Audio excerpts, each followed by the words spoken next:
Taking a peek at the steering wheel as well as the cluster screen inside of the Mercedes GLC 350e.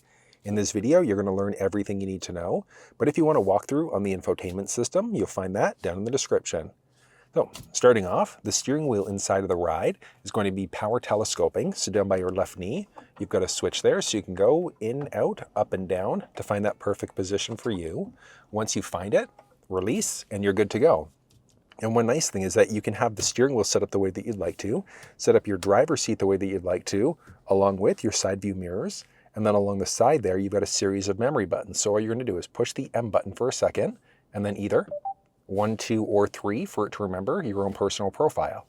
So as you go to adjust things out, if there are multiple drivers, you can hop in, hit whatever option you'd like, and you're set to go. And so many things that you need to know. So the stalk along the left-hand side is going to be for your wipers there. So you could adjust out using the tip there in order to move into different modes.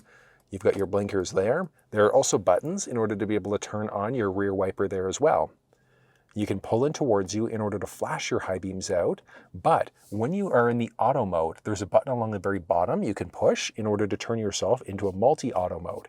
So what this means is that if the vehicle recognizes the high beams are needed, it's automatically going to turn them on. If somebody's oncoming, it's going to turn them off before turning them right back on again.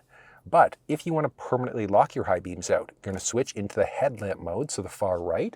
You're then going to push away in order to turn the high beams on, pull towards you, or you can push away again in order to turn them off. It's just that when you're in the auto mode, you've got that auto light feature that's available instead. You can still flash your high beams out in that auto mode. You just have to be in the headlamp mode to lock them out permanently.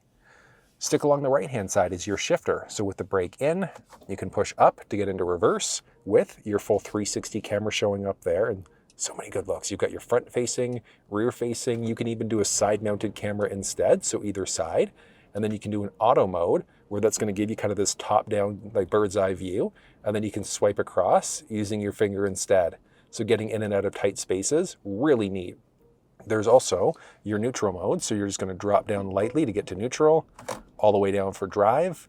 And then there's a button on the tip of the stick in order to be able to put yourself into park instead. Then so many different buttons and functions, but the car has paddle shifters. So you've got your minus on the left-hand side, plus on the right-hand side. So if you wanted to be able to drop down gears in order to give yourself some oomph in order to go forward, that's available.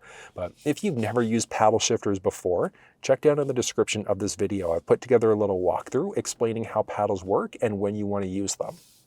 Then, so many different options. So along this side, so along the bottom is going to be your cruise control system. So the bottom right side there, you can toggle the system on or off this way. When you've got the cruise control system turned on, you could then push down or up in order to set your speed. You could then slide your finger up or down in order to increase or decrease 1 kilometer, 1 mile per hour at a time, or you push up or push down in order to decrease 10 kilometers at a time or 5 miles per hour at a time. So pushing up or down instead. You can hit the cancel button to pause your speed. You can hit the brake to pause your speed, and then you can hit resume in order to resume your previously set speed instead. And then the other one is a distance indicator. So there are 4 unique levels. It's how close or far are you away from the vehicle that's in front of you. Like a 1 second, 2 second, 3 second type of a deal. I personally find level 1 on residential streets works the best. You might want to be on 2 or 3 on highways or interstates, depending on your comfort level. And then level 4 with the cruise control system turned on if you're in slippery, snowy conditions instead. And then you can easily just toggle it off. So it's really straightforward being able to use the system. But if you actually want to see the adaptive cruise control system used in person to figure out how it actually works, check down in the description of this video. You've got a pad along the upper left side, and that is going to let you change out the look of the cluster screen and then some different options for the head-up display. I'll show you that one as we move inside. Along the bottom right side here, there's a voice command prompt where you'd be able to do things like change songs, radio stations. You can navigate using your voice. Turn on the heated steering wheel. Switching on the steering wheel heating for you now. So the voice assistant is pretty useful there. It's going to get toasty actually. Turn off heated steering wheel. Okay, I'm switching off the steering wheel heating. So you'd be able to do things like change songs, radio stations. You can navigate using your voice. You can adjust the climate using your voice. You saw there, you can do so many different things. It's a very robust system. If you had a phone hooked up, so Android or iPhone device, you could do a long button push and hold instead, and that's going to activate either your Siri or your Google Assistant. There's a little favorites button here as well. You can set that up to do something different. There's also a volume rocker, so you can adjust your volume this way. You can answer or hang up on a phone call. And then you've got a home button here with back, and this is going to give you the flexibility of navigating through the screen there. So think of this as like a little trackpad where you can move through into any of the available options. So jumping into your vehicle settings, there's a basic back button as well. And then even if you're in things like your radio or your media, you'd have the flexibility of using your finger here in order to be able to move around to different options. So back into your home screen there instead. So I love that you've got that option. So rather than having to fiddle with the screen, you can just use the paddle on the right side here in order to adjust out what's going on in the infotainment. And then I mentioned the pad here is for inside of the cluster screen. So moving into the cluster now, actually, let's get that. Yeah, that works perfectly. So you've got your speedometer along the left-hand side, your tachometer off to the right-hand side. But since this is a plug-in hybrid, it works slightly differently. So as you go to put your foot down, think of the power gauge here as the amount of power that you're using. So you've got this one here when you've got the gas engine going. When you're in electric mode, you've got the amount of power that you're using. And then you've got the charge gauge here, and what that one's going to do, it's for regenerative braking. So as you go to brake, you'll notice that the charge gauge drops, and what that's doing is it's capturing energy to try to recharge the battery. So you can charge it up 3 different ways.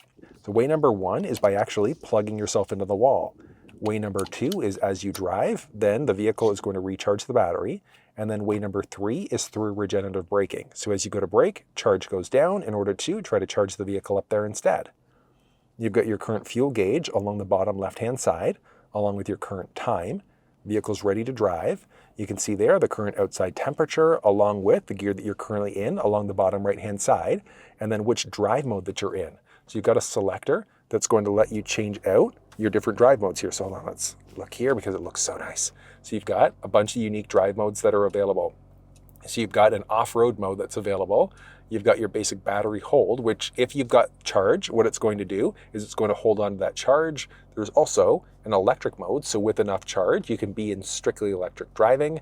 There's a hybrid mode. So the vehicle figures out when it's going to switch between either the gas engine or the electric motor. Sport mode holds onto the RPMs a little bit more. So rather than shifting at, let's say, like 2,000 or 3,000 RPM in the regular mode, it might get closer to red line in order to give you a sportier performance. Then there's an available individual mode if you wanted to customize this and make it your own, that little bit more instead. But you can see that as you drive between the different modes, it's going to change up what's going on there as well. And then you've also got your battery level there. So as of right now, I've got 0 battery left, but when you're charged up, you get about 87-ish kilometers, so a little over 50 miles of fully electric range inside of the ride. But it's kind of neat. Then you've got your different icons there. So you've got whether or not you're plugged in as the driver, if you've got the cruise control system turned on and things like that.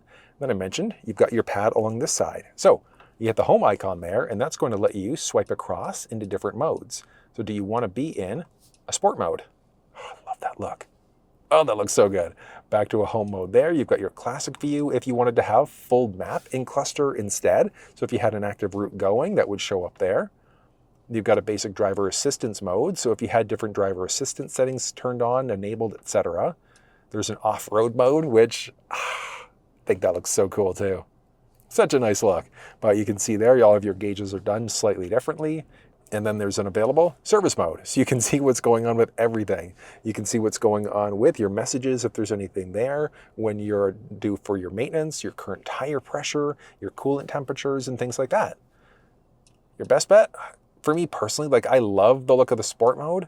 For the most part though, I'm a big fan of just being in the classic setup instead. And when you're in the classic setup, you can swipe up or down to get to some sub pages. So you can see along the outside there, you've got a bunch of dots, and that's going to be the sub pages that are available. So you've got your total trip counter there, so your odometer as well. Dropping down a level is going to be a trip counter from reset also. Then if you push OK, that's going to give you the flexibility of being able to reset those options as well. So if you'd like to reset your trip counters, you can. There's an eco display, so as you start to drive better, more economically friendly, you're going to notice that that counter goes up, dropping down into your total consumption level. So when you're in gas versus electric mode, what's your consumption been? Your attention assist. So if you start to veer over too many times without signaling, you're waving all over the road, eventually that's going to tell you that you should probably take a break, but you can turn that off through the infotainment system there if you'd like. dropping down into your radio where you can swipe across in order to change out your presets. And then you've also got your mapping cluster there, down to your basic odometer again.